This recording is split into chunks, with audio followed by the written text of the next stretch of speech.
Today, Mommy and Ava are reading The Travels of Babar. And I know I'm going to mess this name up, but it is Jean de Brunhoff What? or something like that. Something. I absolutely love Babar books. I grew up with these. Babar, the young king of the elephants, and his wife, Queen Celeste, have just left for their wedding trip in a balloon. Look at it. Goodbye. Bye. See you soon, cry the elephants as they watch the balloon rise and drift away.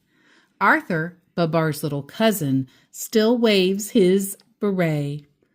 Old Cornelius, who is chief over all the elephants when the king is away, anxiously sighs, I do hope they won't have any accidents.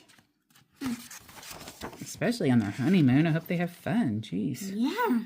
The country of the elephants is now far away. The balloon glides noiselessly in the sky. Babar and Celeste admire the landscape below. What a beautiful journey! The air is balmy. The wind is gentle. There is the ocean, the big blue ocean. There's a chicken down there. I see goats. Y'all can't see it. I see a dog that looks like Teddy. Look. Yeah. Mm-hmm. Oh no, look at the balloon. No. Blown out over the sea by the wind, the balloon is suddenly caught by a violent storm. Babar and Celeste tremble with fear and cling with all their might to the basket of the balloon. By extraordinary good fortune, just as the balloon is about to fall into the sea, a final puff of wind blows it on an island where it flattens out and collapses. You aren't hurt, Celeste, are you? Babar inquires anxiously. No? Well, then look, we are saved. Yay! Leaving the wrecked balloon on the beach, Babar and Celeste pick up their belongings and go off to seek shelter. Having found a quiet spot, they take off their clothes. Celeste hangs them up to dry while Babar lights a good fire and prepares breakfast. Yay! Babar and Celeste settle themselves comfortably. They have set up their tent, and sitting on some large stones, they eat with relish an excellent rice broth, well sweetened and cooked to perfection. We are not so badly off on this island, says Babar. After breakfast, while Babar explores the surrounding country, Celeste, left alone, falls sound asleep. Just then, the inhabitants of the island, fierce and savage cannibals, suddenly discover her. What kind of strange beast is this? They say to one another. We have never seen anything like it. Its meat must be very tender. Let's creep up quietly and catch it while it sleeps. I hope not. Oh, and she is tied up. Celeste, no! The cannibals have succeeded in tying up Celeste with the clothesline on which the clothes were drying. Some dance with joy, while others have great fun trying on the stolen garments. Celeste sighs sadly. She thinks soon she will be eaten. She does not yet see Babar, who returns just in time to save her. Look at them all trying on their clothes. In the twinkling of an eye, Babar has unbound Celeste. They both hurl themselves on the cannibals. Some are wounded, others take flight. All are terrified. Only a few courageous ones still resist. But they are thinking, These big animals are certainly terribly strong, and their hides are mighty tough. After having chased off the savages, Babar and Celeste rest themselves on the seashore. Suddenly, right in front of them, a whale comes to the surface and spouts. Babar gets up immediately and says, Good morning, Mrs. Whale. I am Babar, king of the elephants. And here is my wife, Celeste. We have had a balloon accident and have fallen here on this island. Could you help us to get away? I am delighted to make your acquaintance, answers the whale. and I will be very happy if I can be of service to you. I am just leaving to visit my family in the Arctic Ocean. I will drop you wherever you like. Quick, get on my back and hold tight so you don't slip off. Are you ready? Get set. Let's go. Yay, hopefully they will get off the island. Uh-oh, and then they're on another little small island. A few days later, a little weary, they are resting on a reef. Just then a school of little fish swims by. I'm going to eat up some of these, says the whale, I'll be back in a minute. and she dives down after them. I thought the whale was leaving them. I did too. The whale has not come back. While eating the little fish, she completely forgot her new friends. So your fear came true. She did leave. She is a giddy, thoughtless creature. We were better off on the cannibal island. What will become of us now? Weeps poor Celeste. Babar does his best to comfort her. After hours and hours spent on their little reef, without even a drop of fresh water, they finally spy a ship passing quite near them. She is a big steamer with 3 funnels.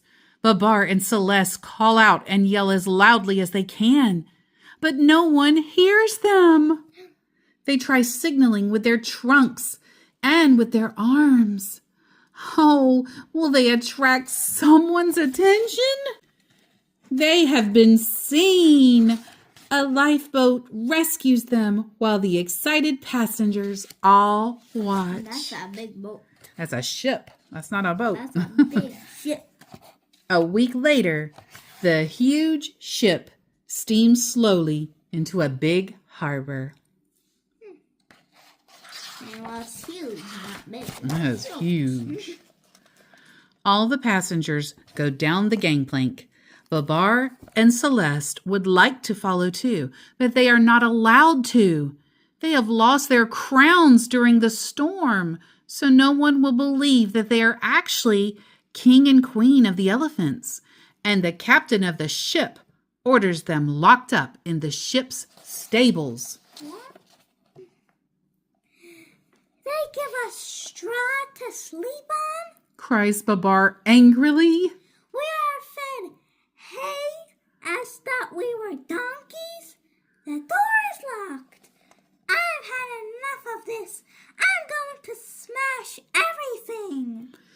Be quiet, I beg you, says Celeste. I hear someone. Is it the captain coming into the stable? Let's be good so he'll let us out. Here are my elephants, says the captain to the famous trainer Fernando, who is with him. I cannot keep them on my ship. I give them to you for your circus.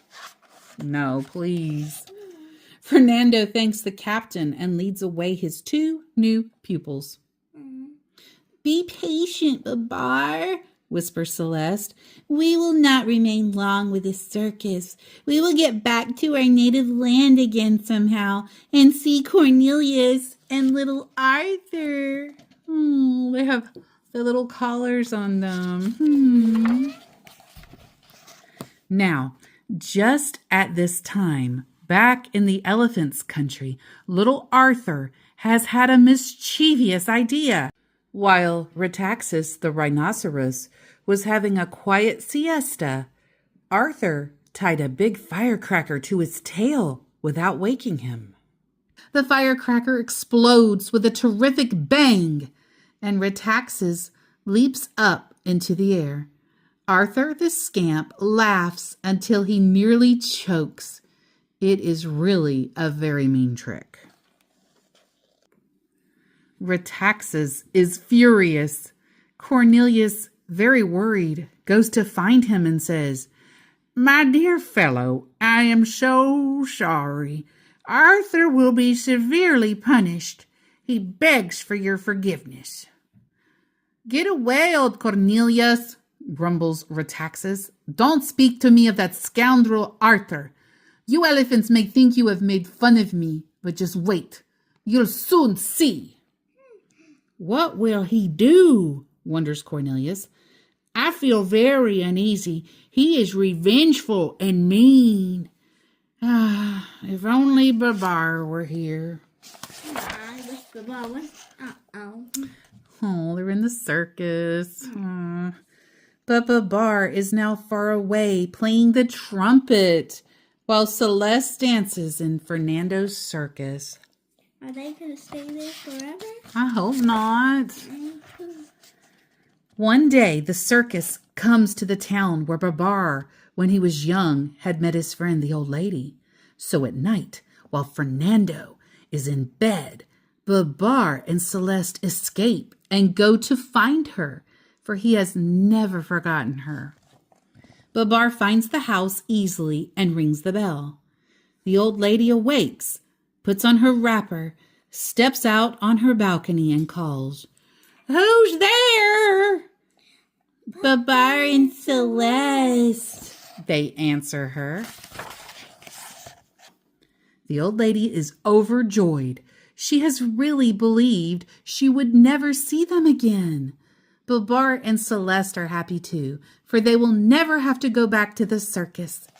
Soon they will be able to rejoin Arthur and Cornelius. The old lady has promised to help them. The old lady lends Celeste a nightgown and provides Babar with a pair of pajamas.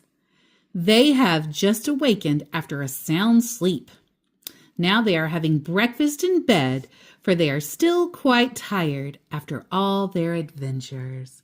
I mean, they have had a quite eventful honeymoon. First, they had the balloon ride, and then they had the balloon crash. Then they had the cannibals. The cannibals tried to eat poor Celeste. Yeah. Then they were on the reef, stranded for a few days. Yeah, but then they went to the, had to go to the Well, they were on the ship, yes, and then the circus. And then now they're So thankful that the old lady lived in that same town. me too. At the circus, their escape has just been discovered. "Stop! Thief! My elephants have been stolen!" cries the excited Fernando. Little ones, oh little ones, where are you hiding? The clowns repeat and look everywhere for them. Babar and Celeste will not be caught again. Here they are, on their way to the station with the old lady. They need a few days' rest before returning to their own land. So the three of them are going to the mountains to enjoy the fresh air and try a little skiing. Yay! Oh, yes, I want to be there. Yes. It looks like Colorado, don't it? But I couldn't ski. Looks also like Montana. It looks like even Salt Lake City. They have ski resorts too. I could not ski. Now Babar and Celeste have packed away their skis and said goodbye to the mountains. They are leaving by plane to return home. The old lady accompanies them. Babar has invited her as he is anxious to show her his beautiful country and the great forest where one always hears the birds singing. They have landed. Their airplane has gone back, Babar and Celeste are speechless with surprise. Where are Cornelius, Arthur, and the other elephants? A few broken trees. Is that all that is left of the great forest? There are no more flowers, no more birds. Babar and Celeste are very sad and weep as they see their ruined country. The old lady understands their grief. That is so sad. I know. They didn't know that was going to happen. The forest. What is going on here? Inquires Babar, who has found the other elephants at last. Alas, replies Cornelius, the rhinoceroses have declared war on us. They came led by Retaxas, who wanted to catch Arthur and make mincemeat of him. We tried bravely to protect the little fella, but the rhinoceroses were too strong for us. We do not know how to drive them off. This is indeed bad news, Says Babar. but let's not give up. But real war is not a joke, and many of the elephants have been wounded. Celeste and the old lady take care of them with great devotion. The old lady is especially good at this, as she used to be a trained nurse. Babar and some of the soldiers who have recovered have gone back to the front with Cornelius to join the elephant army. The rhinoceroses are preparing to attack. A big battle will soon begin. Just a harmless prank that led to war. That was terrible. Here is the camp of the rhinoceroses. The soldiers are awaiting orders and think, we will once again defeat the elephants, then the war will be over, and we can all go home. Spiteful old Retaxas maliciously says to his friend General Pamir, ha ha ha ha, pretty soon we will tweak the ears of this young King Babar and punish that rascal Arthur. Here is the camp of the elephants. They have all found new courage, and now Babar has a bright idea. He disguises his biggest soldiers, painting their tails bright red, and near their tails on either side, he paints large, frightening eyes. Arthur sets to work making wigs. He works as hard as he can, so he'll be forgiven for causing all this trouble. Well, the face looks cute, not scary. Oh, kind of would be scary if you looked at it, I guess. Oh, see, that is kind of spooky. It looks like they have a carrot nose. The day of the battle, at just the right moment, the disguised elephants come out of hiding, and Babar's bright idea succeeds. The rhinoceroses think they are monsters, and terrified, they retreat in great disorder. King Babar is a mighty fine general. Yay! And mighty smart. The rhinoceroses have fled and are still running. Pamir and Retaxas are prisoners and hang their heads in shame. What a glorious day for the elephants. In chorus, they all cry, Bravo! Babar! Bravo! Victory! Victory! The war is over! How perfectly splendid! Yeah, Yay, the war's over! I'm glad.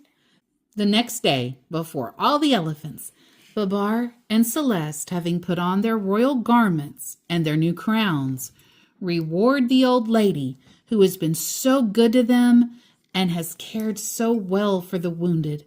They give her 11 singing canaries and a cunning little monkey. I want one. After the ceremony, Babar and Celeste and the old lady sit and chat under the palm trees. And what are we going to do next? Asked the old lady. I am going to try to rule my kingdom widely. answers Babar. And if you will remain with us, you can help me make my subjects happy. Aww. The end. And thank you to everyone who stayed for the reading of The Travels of Babar. Is this the funny part? How they look like little stuffed animals back here? Yeah. Let me see if I can zoom in on that. See, they look like stuffed animals. They are. I think those are the